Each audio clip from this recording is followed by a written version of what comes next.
All right. Good morning, everyone. Welcome. Welcome to Wednesday. How are we feeling? Thumbs up? Okay. Yeah. Chen? Same as usual. Same as usual? Pretty good? Abhitej? Good. How you feeling? Okay? Yeah. Not bad? Yeah. All right. All right. So Mir is here. Good morning. Good morning, Mir. And Anna is here. Good morning, Anna. Um, yeah, let's start. Actually, maybe the first thing I'll say is that no, I'll say that later. I'll say that later. Okay, let's review yesterday. So we talked about culture. We talked about how important socialization is, right? Because not only is it kind of what makes us human and it gives us all of the information and the rules we need to behave as humans, but it also kind of changes the way our brain is wired, but it also it's an ongoing process, right? It continues pretty much every day, right? Every day we are being socialized by others or we are socializing other people. And again, the interesting thing is that for the most part, we don't really even notice it's happening, right? We don't really notice that we're kind of part of this socialization process. But I guarantee you that you are. You're always interacting with people and sort of obeying social rules and getting rewards, or breaking social rules and being punished, or punishing others or rewarding others. And it's a constant kind of thing. And again, we don't really even notice that we're doing it, right?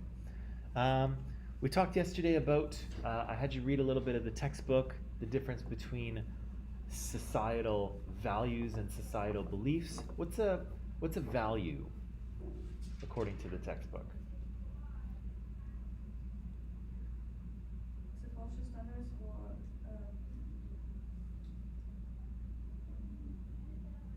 Is it something that we assume to be true? Something we assume to be true? Is that belief or God? what is bad, what is good. Is that belief or what is that? Yeah, there we go. Yeah, a value is something that society says is good, right? So things that society say are good, things that are good to do or good to be, those are societal values, right? Yeah. Could you say things that are meaningful? Define meaningful. Value. As in, Yes, you could, like, but a lot of things mean something, right? So, but I think you're probably maybe you're thinking of like meaningful in the context of, having positive meaning. yeah. Yeah, so then you could probably say that. But yeah, it's things that people hold to be good, right? Things that have positive meanings, right? Kindness, compassion, generosity, right? Following through on your word, right? Doing what you say you're going to do, right? All of those things are societal values, right? Again, sometimes they're hard to live up to, right? Sometimes it's hard to be compassionate, sometimes it's hard to be generous, sometimes it's hard to do what we say we were going to do, but the value is there nonetheless. What's a belief? Something that we think we should. Yeah, something that society believes to be true, right? Many of these beliefs are called, or some of these beliefs are called ideologies, right? And ideologies are kind of big ideas in society that are kind of hard to get away from, right? So, the idea of meritocracy is a big one, right? If you work hard, you will be successful. People who are successful it's because they worked hard, right? And the people who have achieved success, whether it's money or power or whatever, they deserve it, right? Because they merit it, right? They deserve it. And people who don't have money or don't have power, well, they obviously don't deserve it for whatever reason, right? And that's, we can get into it later. That's not entirely true. I think we kind of know that already. But yeah, that's something that societies often believe to be true, right? And then what are norms?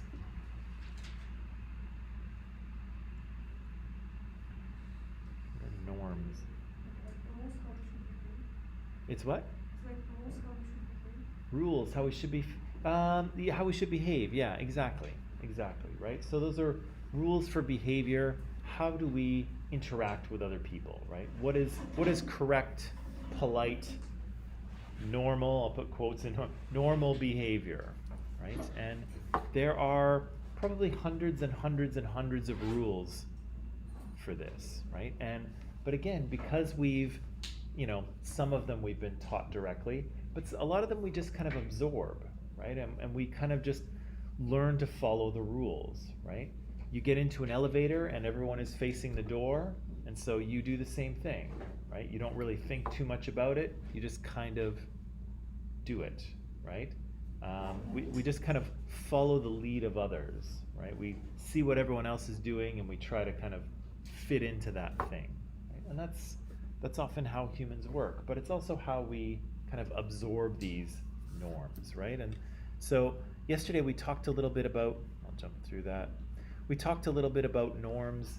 We saw some Seinfeld clips, and again, Seinfeld is a really good show for doing this, right? For finding a social norm, breaking it, and then kind of having some laughs, right?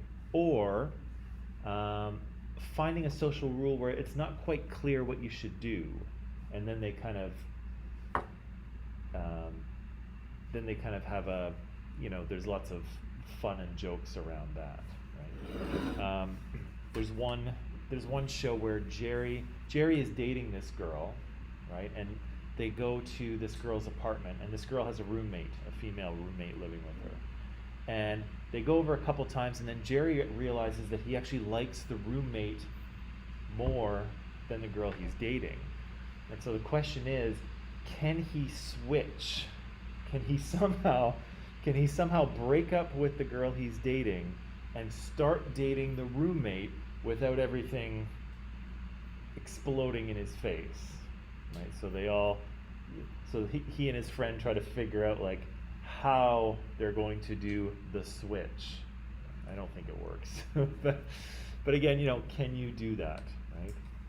Or there's one episode where he accidentally shaves his chest, right? And so he's shaving a little bit up here, and then he kind of gets carried away, and then before he knows it, he shaved it all. And so the question is should men shave their chests or not, right?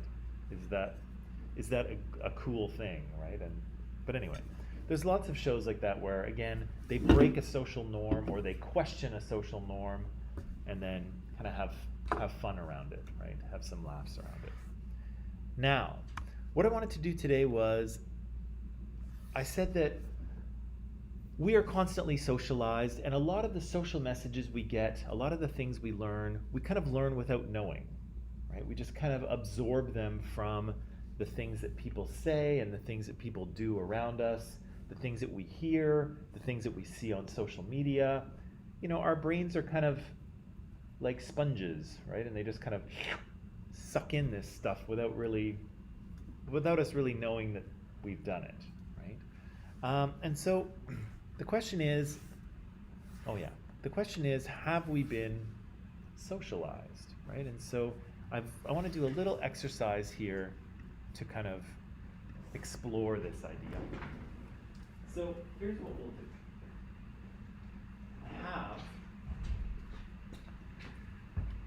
do.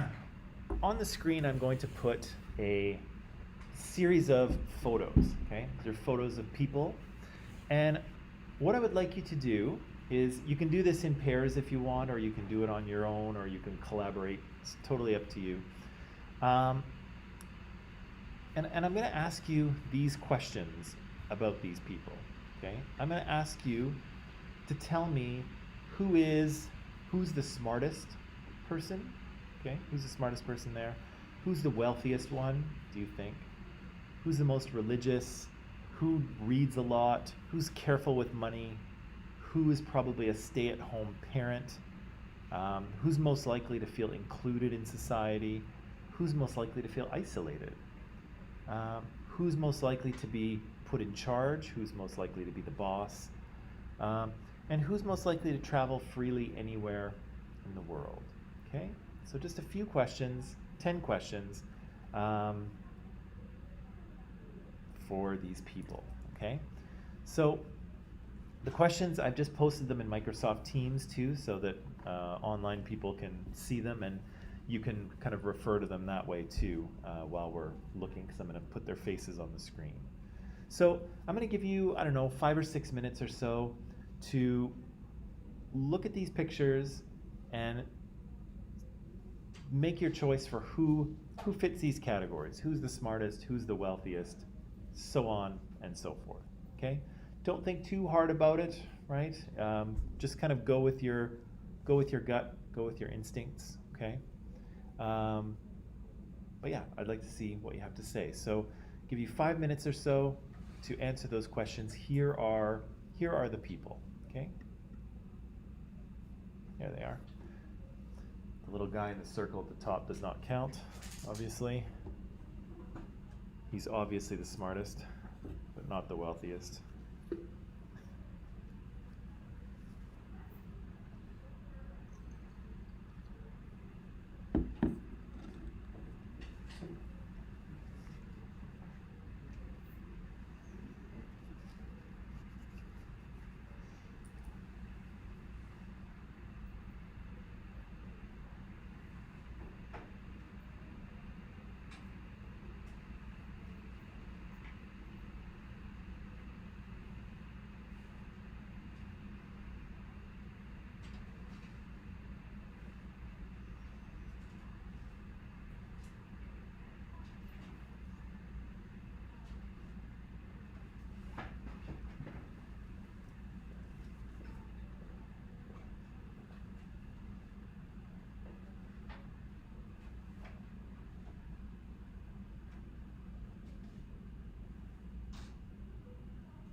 As I say, just use your instincts. Don't think too hard about it. Don't tie yourself in knots, but give me your best guess.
Maybe 2 more minutes or so, give or take.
Okay. So I think that, hey, good morning, Cleo. Okay. So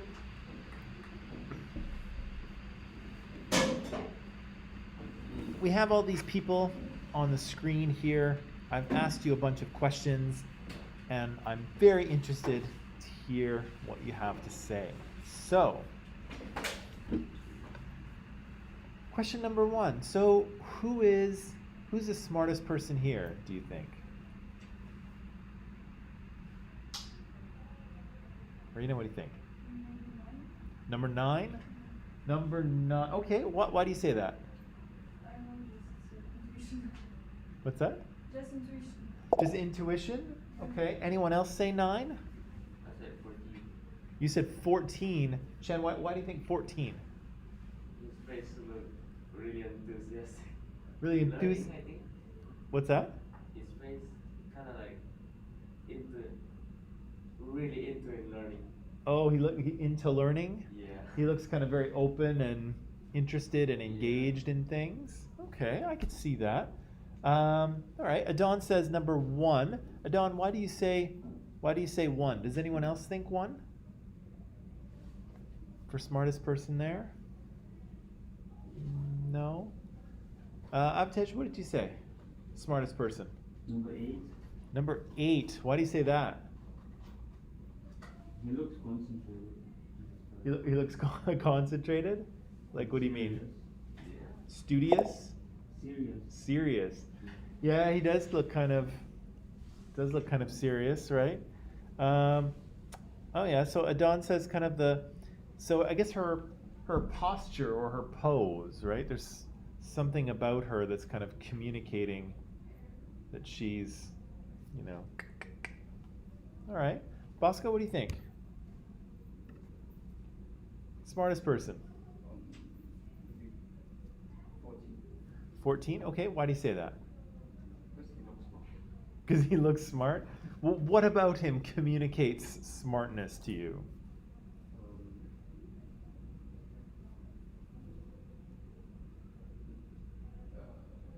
His smile.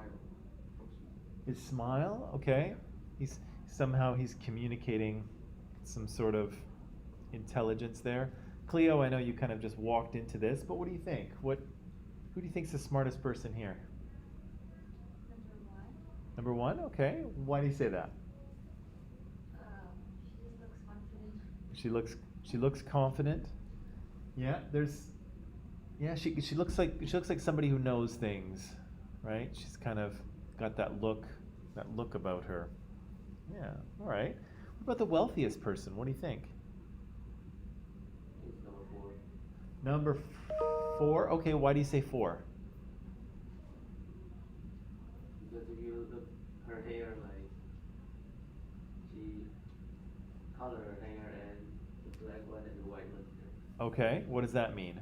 which I think she got some money. Okay, so she's dyed her hair, right? So maybe that equals money, maybe, right? What else do you think? Richest person, wealthiest person here? I think it's 4 too because she looks like a model because of her skin. So. Oh, okay. Yeah, so number 4 kind of, she looks like she's a model. We kind of have the idea that models make lots of money. Maybe they do, I don't know. But yeah, that could be it, right? She looks like a model. Models are wealthy. All right. Avtish, who's the wealthiest person here? Number 6. Number 6. Why do you say that? He's old. He's bald. Okay. And he's wearing a collar t-shirt. He's old, he's bald, so God has to give him something. Is that what you're? Yeah, and he's wearing a collar t-shirt. Maybe he's the owner or Yeah. Oh, okay. So he looks like he looks like the owner of a company, maybe. yeah. Yeah. And Yelling at someone. he does look like he's yelling at someone. What does the old have to do with it? Cause like, The company's Yeah. quite a long time, I guess. Okay, like he's worked his way up, or he's run the company for a long time, so he's made lots of money. Okay, all right, I see that. Bosco, what do you think? Wealthiest person. Sorry, who? Six. Six. Oh, also six? Yeah. Same reason or different reason? Yeah, he's old. He's had time to accumulate lots of money. Okay, Cleo, what do you think? 14. 14. Oh, why do you say 14? He looks clean. He looks clean. Yeah. Okay, like he looks like someone who's well dressed and well put together, Maybe right? the son of Sultan. What's that? The son of Sultan. Yeah, he also looks like he's from the Middle East, right? And we have kind of ideas about, the sons of sheiks and sultans and people having lots of money. So maybe that's part of it too, right? He is kind of well groomed and well put together, but he also has that kind of Middle Eastern connection. So maybe that, right? Who's the most religious person here, would you say? I said 12. Number 12. Why do you say 12? Those tattoo and hat and what she's wearing, I think it's quite spiritual things. Right. Yeah, her dress is very kind of ornate, right? She's got lots of colors. She's got kind of paint on her face and earrings and all kinds of things. And yeah, maybe those things have spiritual significance, right? Yeah. Who else do you think? Most religious person? 14. 14? Why you say that? He looks like he's from the Middle East. You don't know how religious they are and strict with their rules. Yeah. So looks Middle Eastern, and we associate sort of strict Islam with the Middle East. So maybe he's the most religious. Who else do you think? Or what do others think? Rena? Maybe 14 too, because he's wearing that. Oh, yeah. Maybe it's religious. Sure. He's wearing kind of a head scarf or a head towel, right? And that might have religious significance, right? Bosco, what do you think? Also 12? Yeah. Same reason?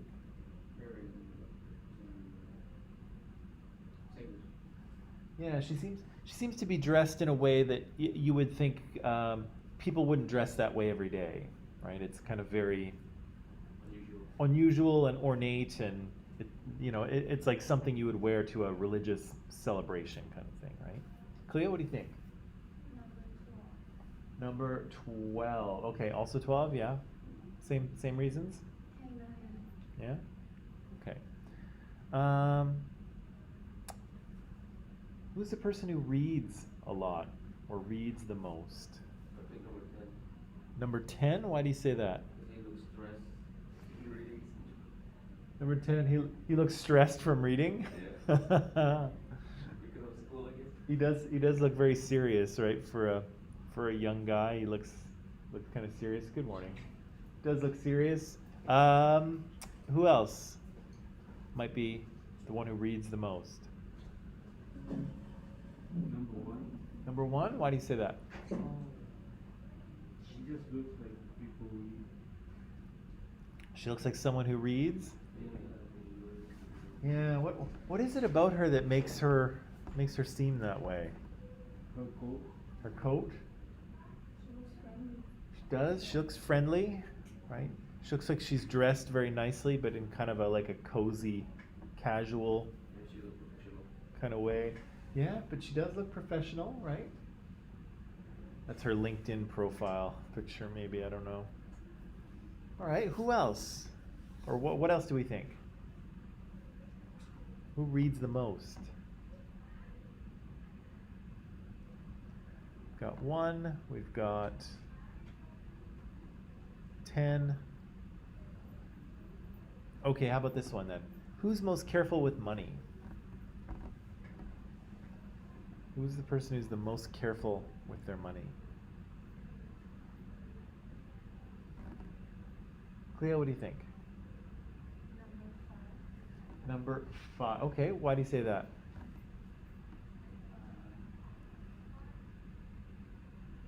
He just looks like that. He just looks like that? Yeah. Okay, but can you dig a little deeper? Can you try to figure out why you might think that?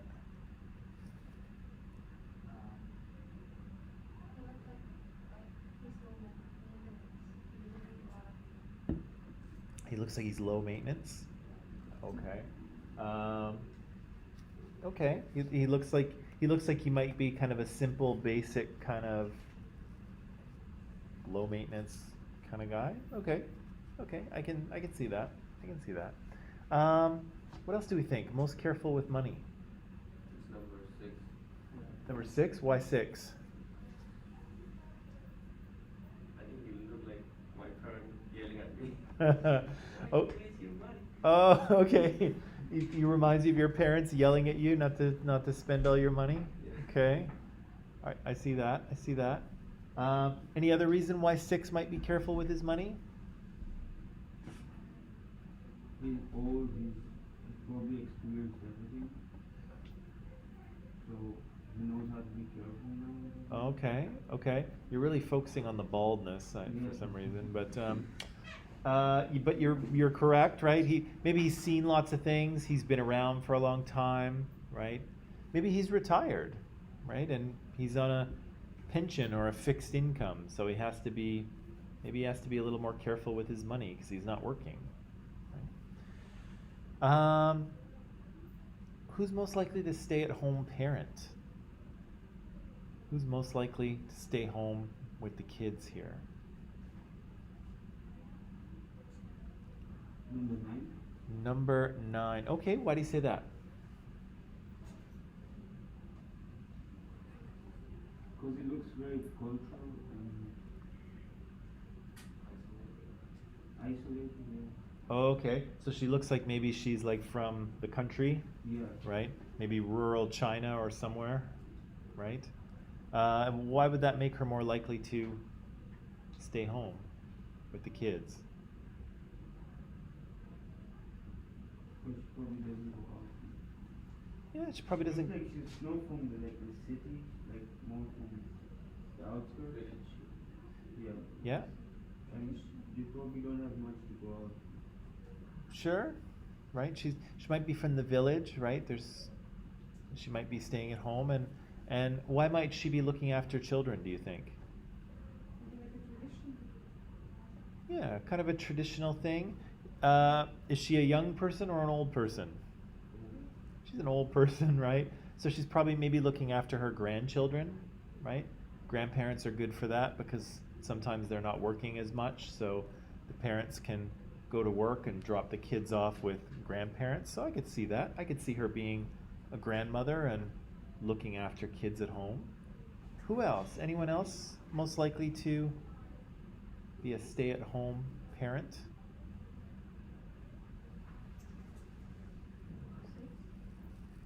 Okay.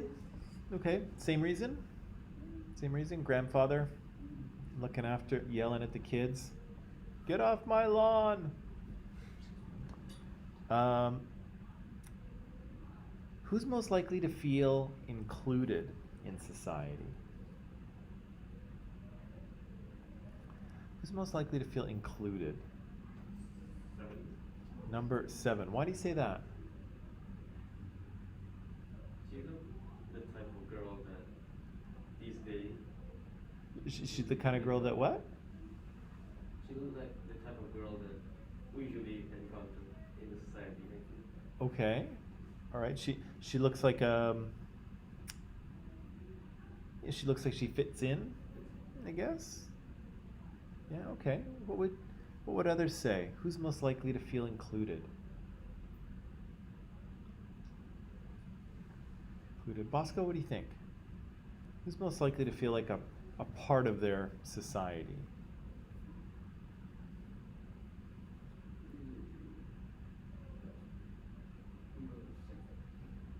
Sorry, who? Number 7. Number 7? Okay, and why?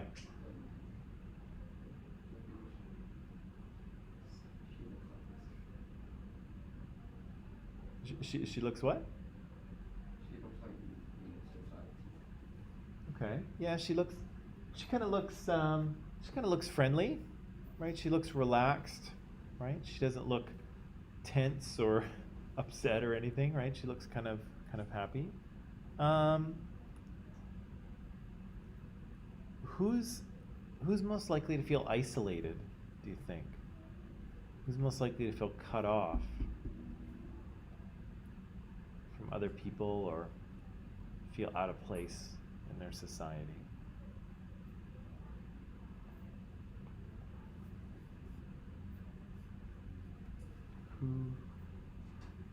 Who's most likely to feel that way? Number 12. I'm 12? Okay, why?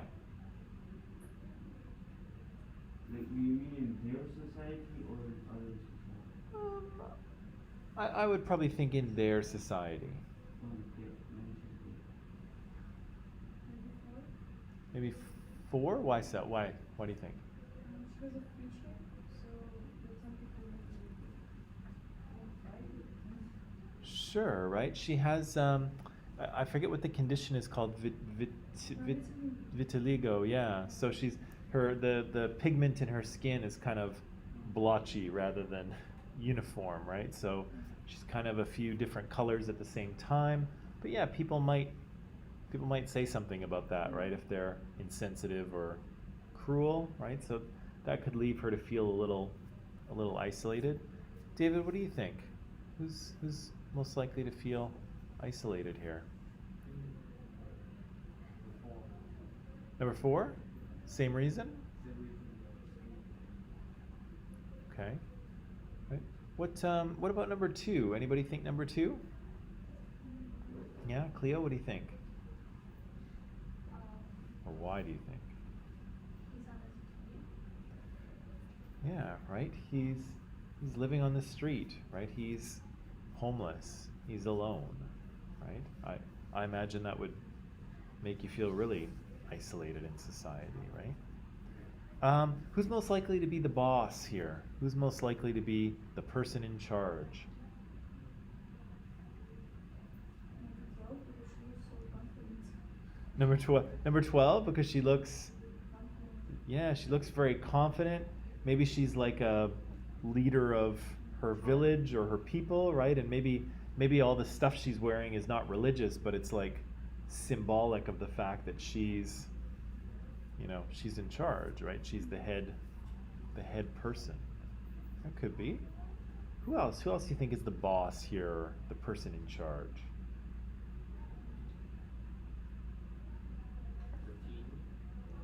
13? Okay, why 13? He looks like the guy who charging some sort of a game. Okay. He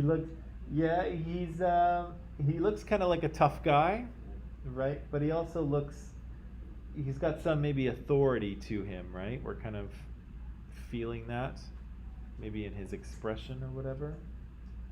Abhitesh, what do you think? Number 1. Number 1? Okay. Why number 1? She looks confident. Yeah. Okay. So we kind of associate the bosses need to be like confident, right? And decisive. And so we seem to be kind of finding that in certain pictures, right? Number 1, number 12. Anyone think number 6? Anyone think he might be the boss? Well, Avitesh, I think you kind of almost implied that, right? Like earlier on, he owns his own company maybe, and here he is yelling at the employees or something. We could imagine him that way. I don't know. What about the last one? Who's most likely to travel freely anywhere in the world? 7? Why 7? She looks adventurous. She looks adventuresome. Yeah? Yeah, she looks in for vacation, I guess. Yeah, she looks like she's somewhere kind of fun, right? Maybe like a peony or carnival kind of situation, right? She seems to be having a good time. Maybe she's traveling somewhere already, right? She looks kind of relaxed and happy about it.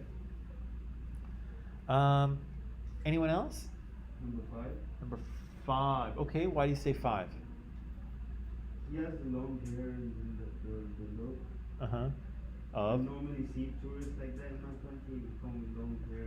Oh, I see. Interesting. So he looks like travelers or tourists that you commonly see at home, right? Yeah. Okay, that's interesting. They all have long hair, right? Most of them. Oh, I wonder what's up with that. Yeah. what are they there for? Are they just traveling around, or are they there to go on safaris, or Safari. yeah? I have to admit, I would like to go on one. I would like to. Have you been? Many times. Many times? Yeah. Yeah? What was the most kind of exciting thing that you saw or that happened on one of those safaris? A cheetah hunt. Oh, Yeah. wow. Were they successful? Yeah. Yeah? I bet they're And quick. yeah, they're fast, eh? Yeah. Wow. That would be really cool. That would be really cool. I'd like to go on one. My fiance spent where was she? She taught for, I think she taught for a month or two in Kenya a number of years ago. And so she was kind of living there and teaching, and then she went on a safari or two and took some amazing pictures, and I'd like to do that too. I think that'd be really neat. But I don't have long hair, so maybe I can't go, or I don't know. My hair's not long enough. What's that? You can. I can't. Okay. They just charge me extra. Okay, so I've asked you a bunch of these questions here, right? 10 questions, the smartest, the wealthiest, etc. And I'll confess to you that I don't know who these people are. Okay. The first time I did this assignment, I had students actually find people themselves just on the internet, find people's faces. And so these are some of the faces that those students found. So I don't know who these people are. They could be anybody, maybe they're nobody. I actually think that number 14, I think, is an Iranian musician, I think. So he's actually kind of a celebrity in Iran, I think, but for most of us, we don't know who he is. So why did we do this, right? Why did I ask you all of these questions? Why did I ask you to try to figure out who these people are when even I don't know who these people are, right? I don't know who the smartest or the wealthiest is. I have my guesses. But the reason we did this is because we're kind of demonstrating here our socialization, right? We kind of have ideas about what people are like, right? We kind of have an idea about, wealth, or about power, or about personality types, right? We kind of have absorbed ideas about what people are like, right? And so when we look at someone, or when I ask you a question, who's the smartest, what do? Well, you take what you know about smart people, right? And you kind of project it onto these people and see if it fits, right? Does what I know about smart people fit any of these individuals, right? And some people, and we found it, right? Number one, some people thought, well, she's kind of dressed in casual, cozy stuff, right? She looks intelligent, whatever that means, right? She looks like someone who might read and kind of be intelligent, right? Number 8, he's a very serious-looking guy. Might look a little bit nerdy too. I know past students have described him as kind of nerdy. We have an association with smartness and nerdiness, right? So some students saw him as kind of a computer nerd or kind of a smart, nerdy kind of guy. I don't know if he is. So sorry to you out there if you're watching this, but I don't know who he is. You kind of projected that on, right? Who's the wealthiest? Well, what do we know about wealth, right? People wear nice clothes, right? They're generally well put together, right? There's lots of oil money in the Middle East, right? And so sometimes many students are attracted to number 14 for that reason, right? Because he kind of fits our idea of what wealth is, right? The old guy there, number 6, he gets picked a lot too for the boss, right? but also sometimes to feel isolated, right? He looks angry. We don't really like to hang around angry people too much, so maybe he's isolated. Maybe he's careful with money because he's retired, right?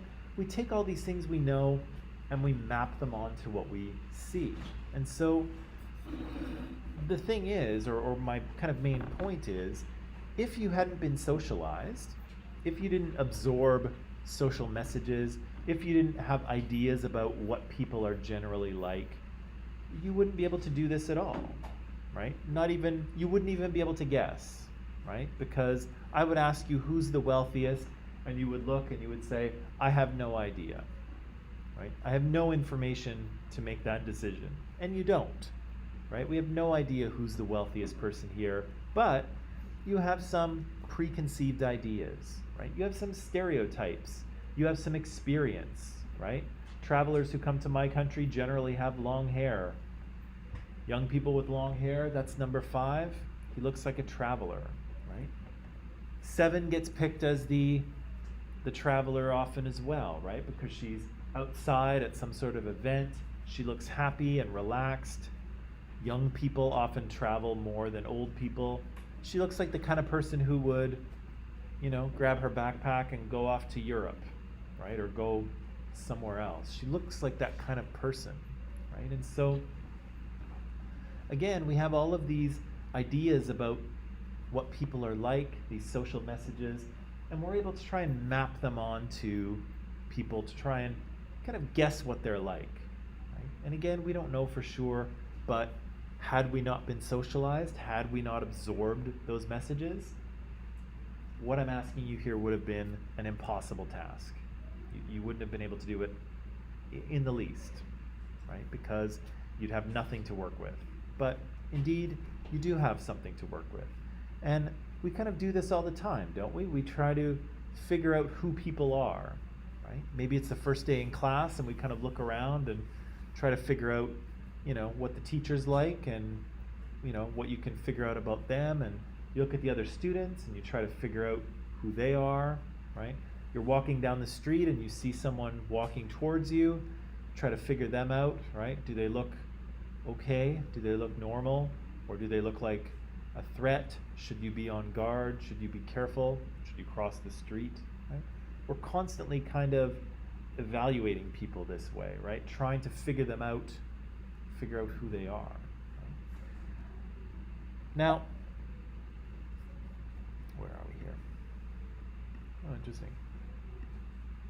Yeah, so again, what I'm trying to demonstrate here, it's a little bit of fun, but it's also the idea that we've internalized social messages about people, and we kind of know how to make judgments based on those appearances, right? And again, there's nothing wrong with this. Well, if you go too far with it, there can be something wrong with it. But it's a very natural thing to do, right? We look at people and we try to figure out, who are they, right? What's up with them? Again, if you had not been socialized, this would be impossible. And again, we don't really learn how to do this, right? Nobody sits down and teaches us, okay, here's how to spot the smartest person in any room, right? Nobody sits down and tells you that, right? That's bizarre. But we just kind of absorb it, right? And these kind of ideas often appear as feelings, do they not? Like a number of you, I think, said when I asked you, number 1, why do you think she might be the smartest? Well, she just kind of looks like that, right? I just kind of get that feeling, right? Why is number 7 the most likely to travel? Well, I feel like she does, right? You just kind of feel it. Before I give you a break on this feeling thing, there's a really interesting thing. Has anyone heard of Yuval Noah Harari? Probably not. He's a historian. He's written a number of books. He's from Israel, I think, and that's where he works as a history professor. But he has this idea. He describes animals and humans. He describes their bodies as very sophisticated probability calculators. And so you guys know what probability is, right? What's the chance of this happening? And so he gives an example of a monkey, let's say, okay? And the monkey's walking through the forest, and the monkey comes into an opening, and he sees there's a tree with bananas, okay? And so the monkey's got to make a decision, right? Should I go and climb the tree and eat the bananas? Okay, that's the decision. And so the monkey's about to kind of decide, but then he sees that off to the side of the clearing there's a lion lying on the ground. Okay? And so the monkey kind of freezes for a second, and he has to make a decision, right? Should I go for the tree and get the bananas, or should I run away? Right?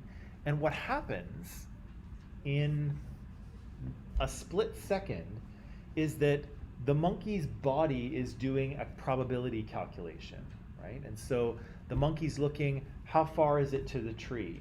How far is it to the lion, right? How does the lion look? Does he look sleepy and well fed, or does he look hungry and alert, right?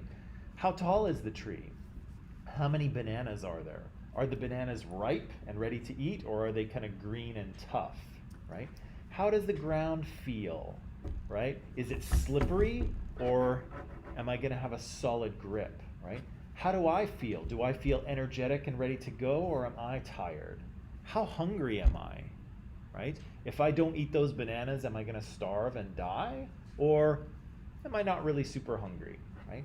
All of these things kind of are happening almost instantaneously, right? The monkey's brain is kind of weighing all of these variables, and then the monkey gets a feeling, right? The monkey doesn't get a probability, right? The monkey's brain doesn't say there's a 67% chance that you will be successful in getting the bananas. The monkey just kind of gets a feeling, right? And the monkey goes for it, or the monkey runs away, depending on what feeling it gets, right? But all of these things, the monkey's body and brain are kind of working, and the monkey gets this feeling based on the best probability, right? Should he go for the tree, or should he run away, right?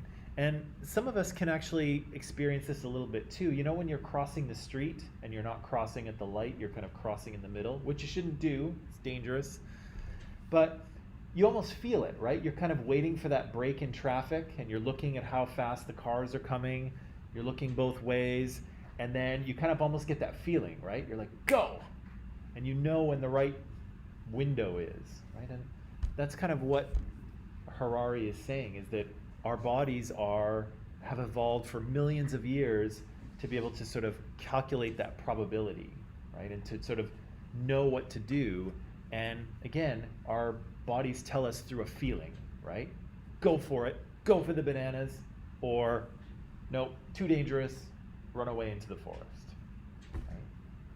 And so, again, we kind of do this with people as well, right? We get feelings as our kind of subconscious mind takes what we know, right? Takes what we've experienced, takes what social messages we've learned, and then it kind of is applied to the world, right? And so, again, when you're walking down a dark street, right, and maybe it's at night and it's dark and there's not many people around, and you see someone walking toward you, your body's doing all these things, right? It's looking at the other person, how they walk, how they're dressed, how big they are, what their gender is. Are they acting normal, right? Do they seem like a threat or not, right? And again, you may get a feeling like, okay, not threatening, seems like they're all right. Or you might get a feeling like, nah, something I don't like about this person, right? And you might choose to go the other way or cross the street, right? So again, our brains are constantly doing this under the surface, assessing the world and kind of giving us feelings about what we should think or what we should do. Just like the monkey. Okay. I think there's a high probability that we should take a break about now. I'm feeling that. So let's take a little break and then we'll come back, okay?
All right, and we are back. So we did this little exercise again to prove that we had, been socialized, right? So if there was any doubt in your mind that you had been socialized, rest assured that you have, right? And so we all have ideas about not only about people, but about the way the world works, all kinds of things, right? We have all kinds of social messages that we have absorbed and we can act on, right? And again, none of us really, for the most part, we don't remember when we learn these things. We just kind of know them. And sometimes we don't even know that we know them. Sometimes we kind of just get a feeling about them, right? And I think that kind of happened in this exercise. We just kind of got a feeling about people, right? Yeah, we think they're the smartest. Yeah, we think they're the most well-traveled. Yes, we think they're the most religious, right? We just kind of had a feeling about people. And so, yeah, that often happens, right? That's an important way that humans kind of figure out the world around them. Okay, so I have a little bit more for you to read in the textbook, just a few more pages, and it talks a little bit more about specific types of socialization. So here we'll hear about peer group and family socialization. We'll talk about social institutions, which I will reference a bunch of times in this class coming up. And then we'll try to talk about this idea of hidden curriculum, okay? And why it might be a good thing or a bad thing, okay? So just 3 things to deal with. I'll put some time on the clock here, and then I'll let you read. Again, it's from the textbook. So the textbook is in Microsoft Teams, and yeah. So let's read that section, answer those questions, and then we'll discuss.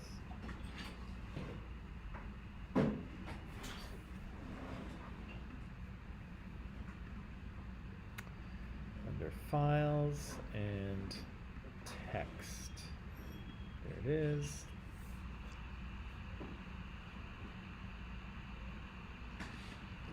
Page 108.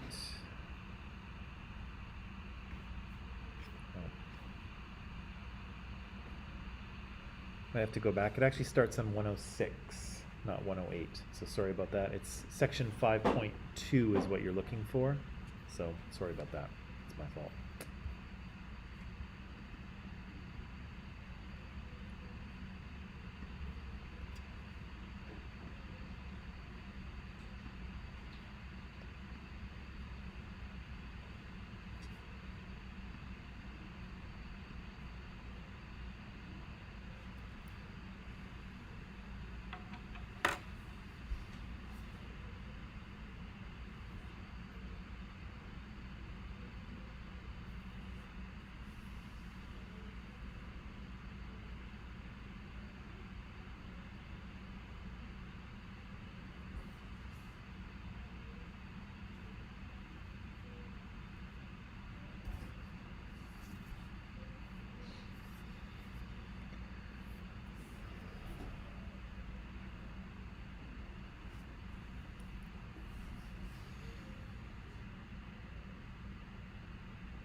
Okay, people. So I know this is a little more complicated section of the textbook, but that's okay. There's just a few important things that we want to pull out of this, okay?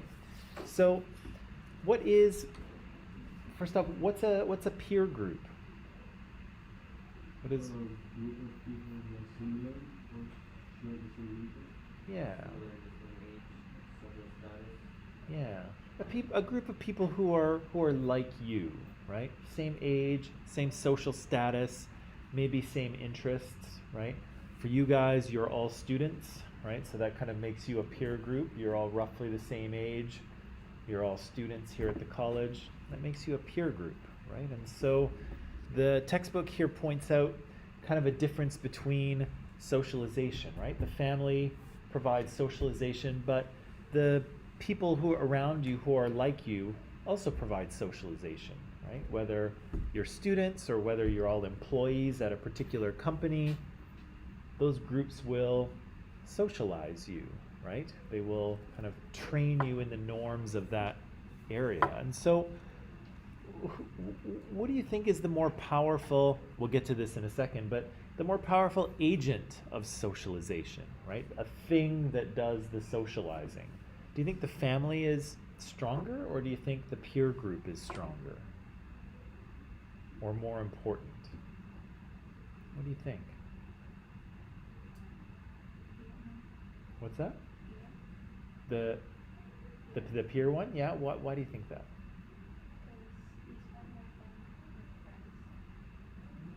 Spend more time with friends, right?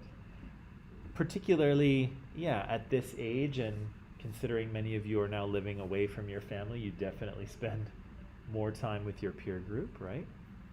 Sure. What do you think? Which one is more important, family or peers?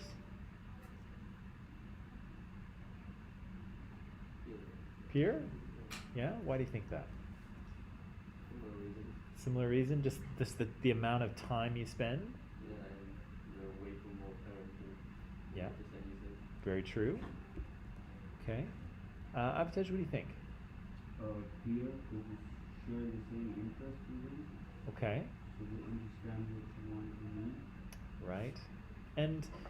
And maybe the age is part of that too, right? The people around you, at least in theory, are having a similar experience to you, right? And your parents might not quite understand, what you're dealing with or what it feels like to be a student here at Columbia College, or they might not understand what it feels like to be a person of your age, right? What do you think? Family or peers? All peers, eh? Interesting. Because I'm not sure. I'm kind of torn on this because, your family does a lot of the important socialization early on, right? Because when you're 3, 4, 5, 6, you don't really have many friends, right? you, your parents are your friends, kind of thing. And so, especially in a pandemic, but yeah, they provide a lot of socialization, but then it seems like it shifts, right? So, like when you're younger, the family is the sort of powerful agent of socialization, but then as you get older, it kind of shifts away, right, to people who are outside of your family but who surround you, right, at school or at work, right? Given that, thinking about maybe like the whole trajectory of your life and not just what's happening right now, do you still agree? Do you still think the peer group is more powerful or the family is? And I'm not trying to push you one way or the other. I don't know the answer to this. I'm just curious.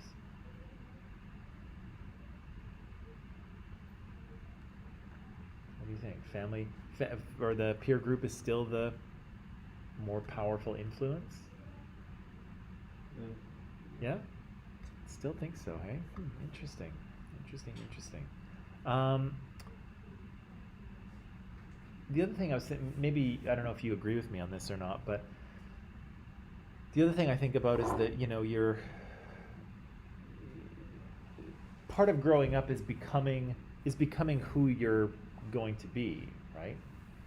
And like your family and your parents and that they kind of know who you are and who you kind of were, but now you're kind of in the process of becoming someone else, right? Becoming an adult, becoming a university student, entering a career, and the people around you, the peers around you, are the ones who are kind of helping to develop that person that you are becoming, right? So your parents kind of knew who you were, right? And they kind of laid this foundation of who you are. But then now you're kind of, in a way, you're kind of building yourself, right? They kind of built you when you were young, but now you're kind of building yourself, right? You're making your own choices. You're surrounding yourself with people that you choose to surround yourself with, right?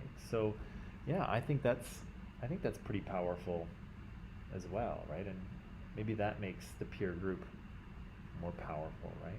Certainly at this age, people tend to worry about what their friends think or what people around them think a lot more than what their parents think, right? I think that's probably true. What's a social institution? What's a social institution? This is a little trickier. It's kind of an abstract thing sometimes.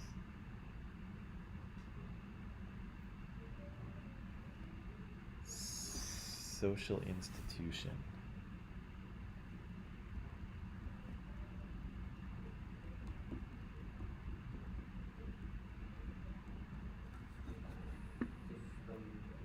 Social role and social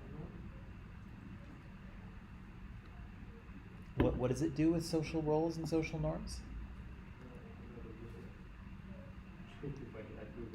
Oh yeah, yeah. This is a slightly complicated idea. Okay, so do you want to take another stab at it, or should I help you out with it? Arena, do you want to?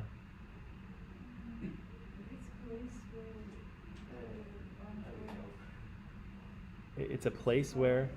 Sorry, what? It's a place where people are taught how to socialize.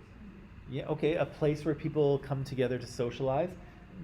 Yeah, that's kind of part of it, right? So often social institutions have a location associated with them where people are interacting. That's often very true.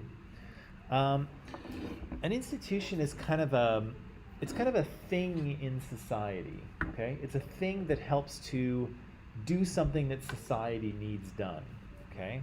And so sometimes institutions are physical places. Sometimes they're kind of abstract ideas, okay? But they all kind of do something that society needs, and they all serve to kind of socialize and train humans to do something, right?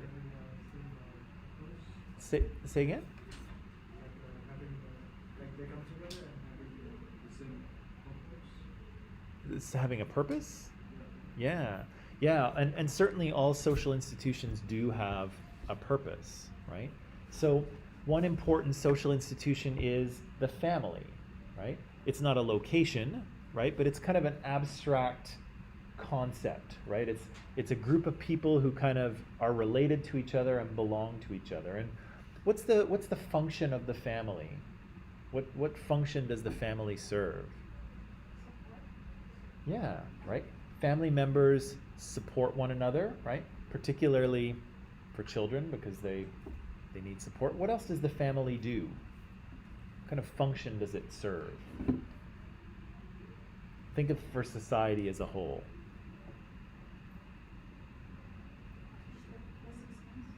What's that? Teach basic things. Yeah, it teaches a bunch of basic things to children, right? To their kids, right? So kids are born, and like we said, they need to be taught a lot of things, right? How to walk, how to talk, how to eat, how to understand the world around them, how to do what they're told sometimes, right? Those kids need a lot of training, and families do that, right? They provide that early training so that when you send your kids to school, hopefully they can behave like human beings, right? And not little animals, hopefully, right? Yeah, the family does that, right? The family supports one another, right? Families are kind of little economic units, right? And so if you're handing out child benefits, if you're the government, you're handing it out to families, right? Not to kids or to individuals, right? So families are these little kind of abstract units, right? They're economic units. They cooperate. They support one another. They raise children, right? What about education? The education system is another social institution. What function does it serve? What is the point of it?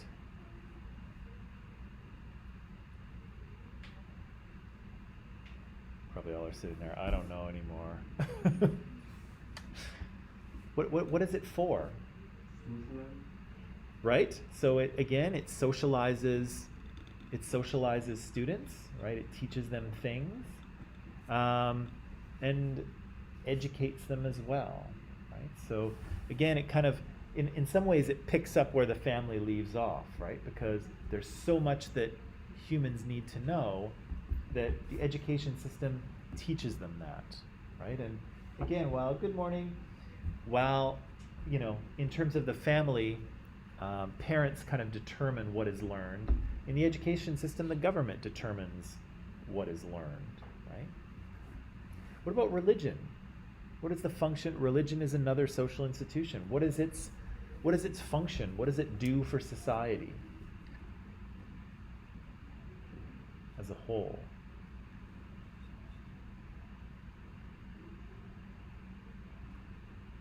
It's almost like you can think of social institutions like the parts of a car, right? So the car is society itself, and then there's a bunch of different components in the car that do things, right? You've got a heater. What does it do? Well, when you click it on, it warms up the inside of the car, right? That's its job. You have a steering wheel. What does it do? Well, it allows you to point the car in one direction or another, right? You have a brake pedal. Its function is to stop the car. Social institutions are like that too. They all have functions that do something for society. So religion, what does it do? What's the benefit of having it around? It brings people together that's similar. Okay, it brings people together who are similar. Yeah, so it kind of creates community, right? It kind of binds people together in a community, in a community where they believe the same things, right? What else does religion do? You might remember some of this from comparative cultures. If you can, it would be helpful. What kind of things do religions often teach? Norms, right? But also, also values, right? Religions are, for the most part, really good at conveying right and wrong, right? Here, this is what is good, right? This is what is right. This is bad. This is what's wrong, right? And so, again, different religions focus on it differently, but most religions provide you with some sort of a moral code, right? If you want to be good, this is how you do good things, right? These things are bad. You shouldn't do those things, right? Religion does that as well, right? So brings people together in community, gives them something to believe in as a group, teaches them morals, good and bad, right and wrong.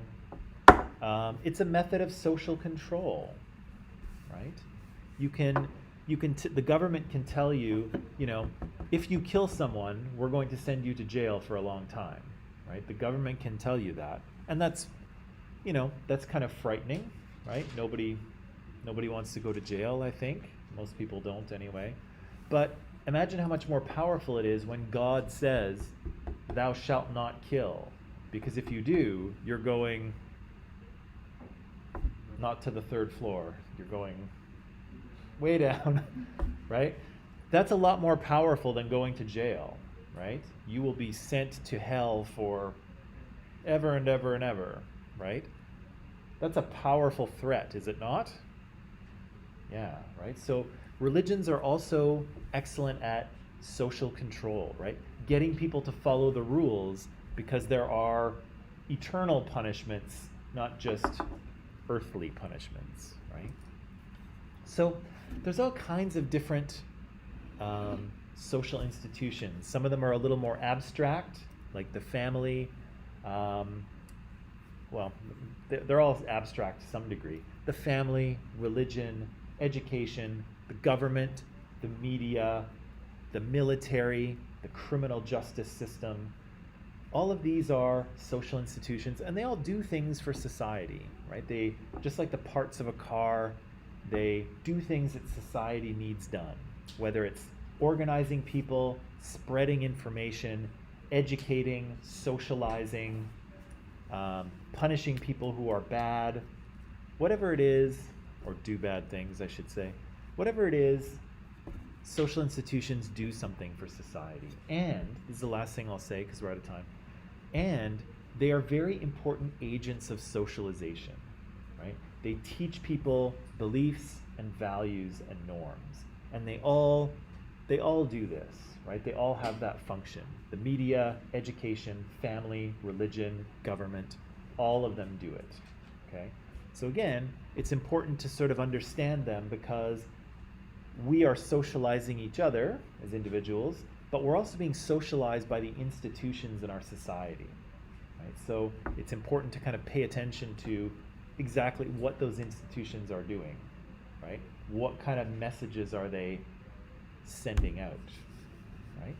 Okay, that is all. You can pack it up. I will see you tomorrow. I'd like to talk about a quiz next week, so I'll talk about that tomorrow. Maybe Monday or maybe Tuesday. We'll see. But yeah, we'll talk about that tomorrow and we'll lay out the details, okay? Okay. That is it. Have a nice afternoon. And I'll see you tomorrow.